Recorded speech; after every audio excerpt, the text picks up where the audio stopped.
Good day everyone, I am Mara Martinez and today I was going to discuss about the personal construct theory of George Alexander Kelly. But before anything else, let us know more about the biography of George A. Kelly. So George Alexander Kelly was born in Perth, Kansas on April 28, 1905 and earned a bachelor degree in mathematics and physics from Parkville College in Parkville, Missouri. He has an educational sociology from University of Kansas. In 1931, he was awarded his PhD for dissertation in the area of speech and reading disabilities. And he developed a network of traveling clinics throughout Kansas. And during the World War II, Kelly worked as an aviation psychologist and became a psychology and director of clinical psychology at Ohio State University. And during this period, he produced his cognitive theory. He traveled worldwide and lectured many universities and died at 1967. Okay, let's start. Kelly suggested that people perceive and organize their world of experience the same way scientists do by formulating hypotheses about the environment and testing them against the reality of daily life. He also said that we observe the events of our life, the facts or data of our experience, and interpret them in their own way. This personal interpreting, explaining, or construing of experience is our unique view of events. It is the pattern within which we replace them. And we look at the world through transparent patterns that fit over the realities of which the world is composed. Kelly's theory of personal construct can be seen as meta-theory, or the theory about theories. It holds that people anticipate events by the meanings or interpretations that they place on those events. Kelly called these interpretations personal construct. These are the basic tenets or the key points of personal construct theory. Number 1, each person creates a set of cognitive construct about the environment. And we interpret and organize events and social relationships or our lives in a system or pattern. We make predictions about ourselves and about other people and events, and we use these predictions to formulate our responses and guide our action. In continuation of the basic tenets, he concluded that people function in the same way scientists do, and proposed that the way to understand someone's personality is to examine his or her personal construct. And according to him, our interpretation of events is more important than the events themselves.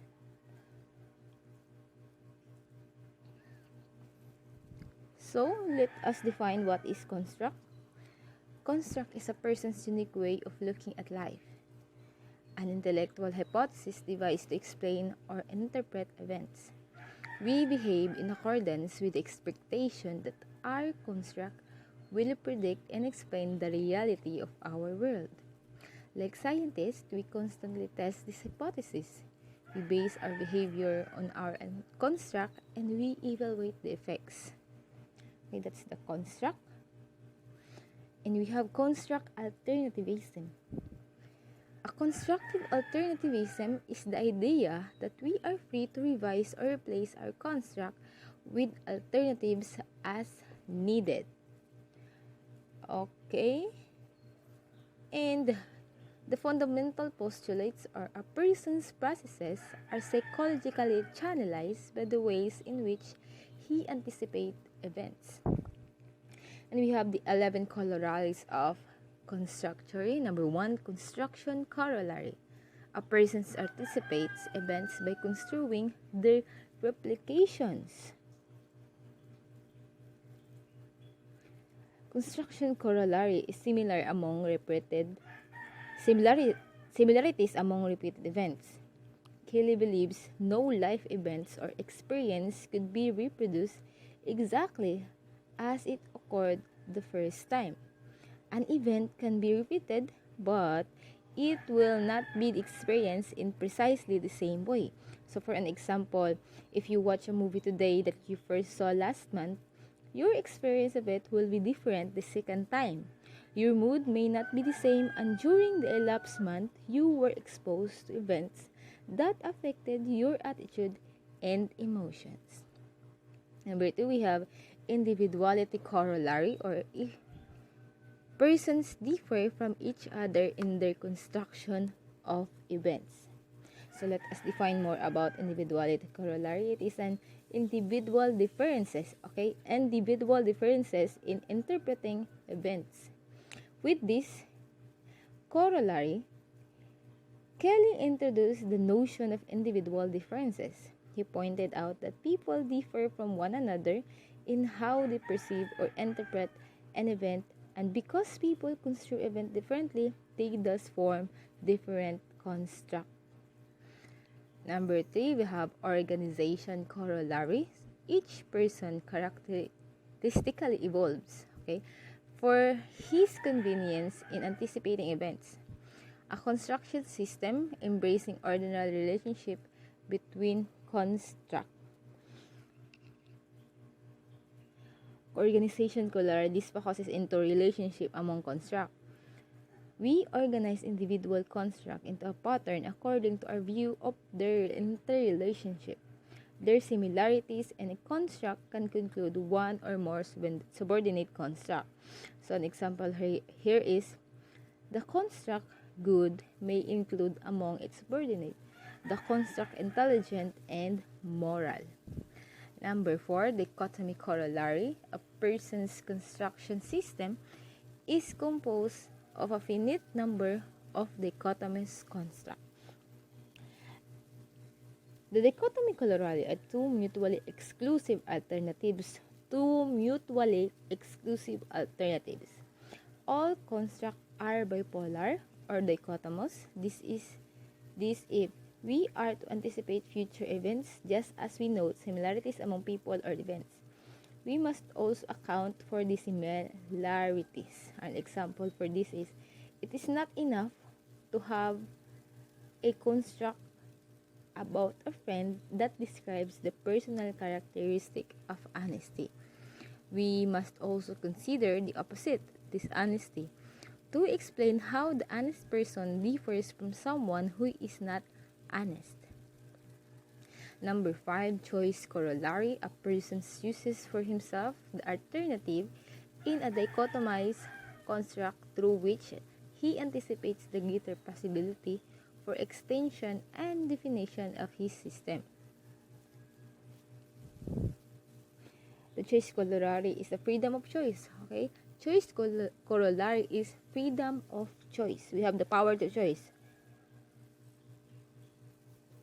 The notion that people have freedom of choice is found throughout Kelly's writing.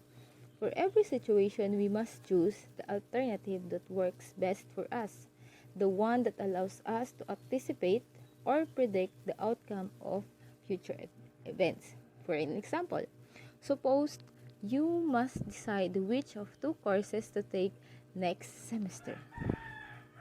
Number 6, range corollary. A construct is convenient for the anticipation of a finite range of events only.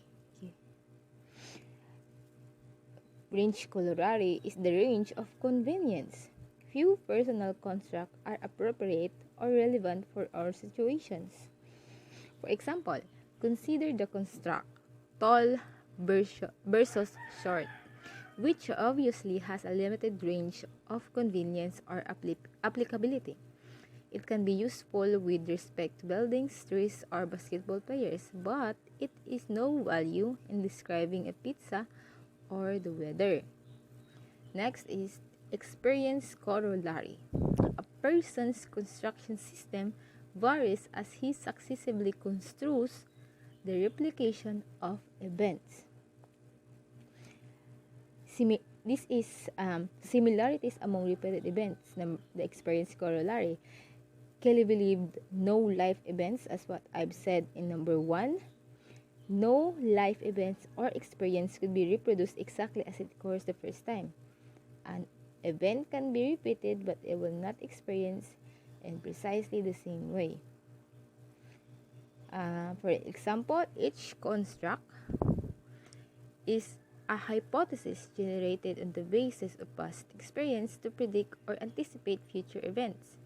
Each construct is then tested against reality by determining how well it predicted a given event. Okay. Number 8, we have modulation corollary. The variation in a person's construction system is limited by the permeability of the construct within whose range of convenience the variants lie. Modulation corollary is adapting to new experience. Adapting to new experience.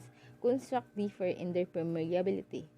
To permit means to penetrate or pass through something. For an example, by quoted person applies the construct high intelligence versus low intelligence in a fixed or impermeable way to people of a certain ethnic minority group. Believing that all members of this group have low intelligence, the new experience will not penetrate or alter this belief. Next, we have fragmentation corollary, or a persons may successively employ a variety of construction subsystems which are inferentially incompatible with each other. It is the competition among constructs.